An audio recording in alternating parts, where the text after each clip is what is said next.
Салям алейкум, добрый день, уважаемые коллеги, друзья, гости. Наверное, сегодня наша страна и Крым в том числе переживают самые драматические дни, связанные с теми событиями, которые сегодня привели к страшной трагедии. Впервые, в общем-то, можно сказать, в Украине на почве политических разногласий пролилась человеческая кровь. Даже переход из Советского Союза в независимое состояние в 1991 году и то проходил в Украине более безболезненно и с меньшими потерями для всех нас, для страны и для государства. Кто только не комментирует то, что происходит у нас в стране, в Крыму.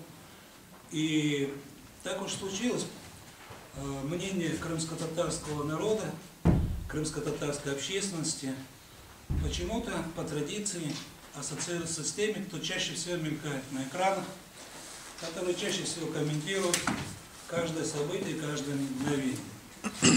Хотя, конечно же, крымско-татарское сообщество, оно совершенно неоднородное и не намазано одним цветом, который сегодня олицетворяется структурой и организацией Милли Меджлис.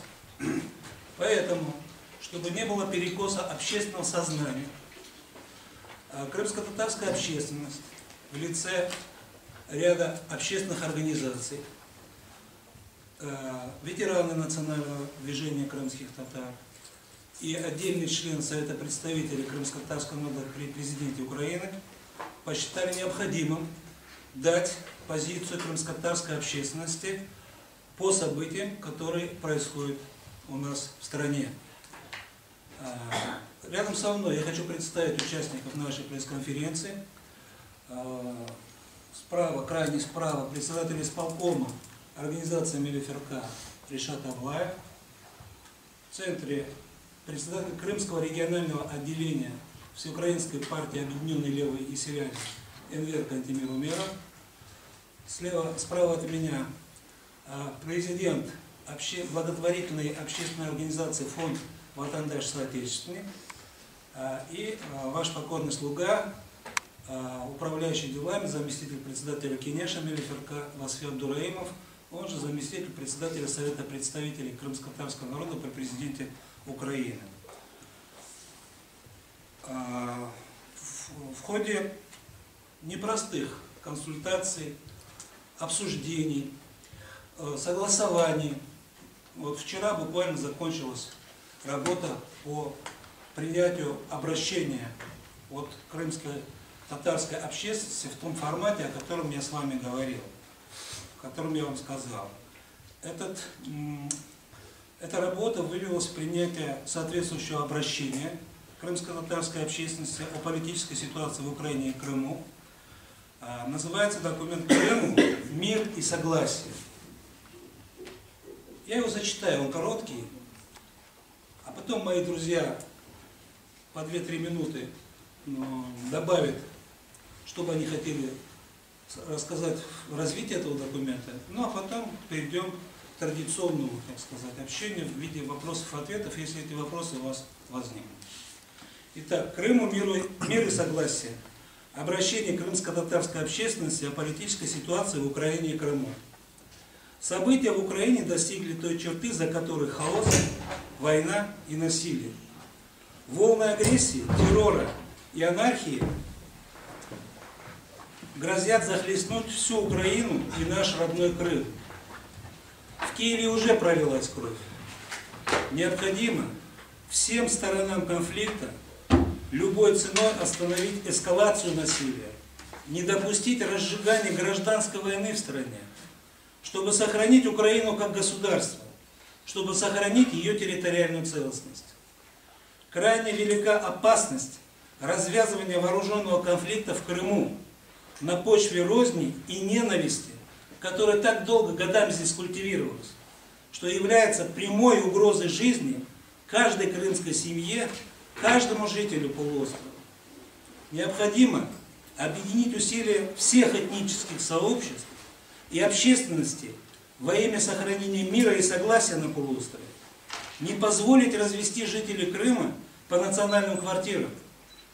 В это тревожное время важно сохранить атмосферу доброжелательности и доверия, наладить постоянно действующий диалог между всеми национальными сообществами полуострова, проявить гражданское единство.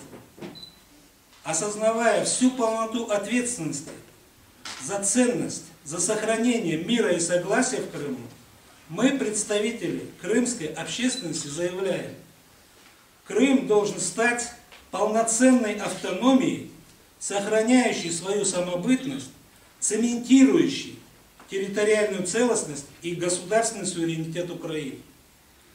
В этой связи мы призываем Совет Безопасности Организации Объединенных Наций и международную общественность пресечь попытки ввергнуть Украину в хаос и беззаконие. Мы призываем страны-члены Организации Объединенных Наций и Европейского Союза выступить гарантами безопасности, мира и стабильности в Крыму, принять все необходимые меры по недопущению развязывания на полуострове каких-либо насильственных сценариев и конфликтов. Мы призываем глав стран-участниц Содружества независимых государств выступить гарантами целостности и суверенитета Украины как полноправного члена СНГ. Мы призываем действующую власть исполнять свой конституционный долг по защите права граждан страны жить в мире и безопасности. Мы призываем все политические силы в Крыму, всех авторитетных лидеров национальных обществ полуострова к сдержанности и благоразумию. Мы призываем всех воздержаться в эти дни от резких заявлений и необдуманных действий, которые могут быть расценены как провокационные или враждебные по отношению к своим соседям. Мы призываем жителей Крыма всех национальностей и вероисповеданий вместе строить единый Крым, вместе его развивать, вместе им управлять и вместе защищать от любых посягательств. Нет раскола Украины, нет гражданской войны в Украине, да свободной и суверенной Украине, да миру и согласию в Крыму.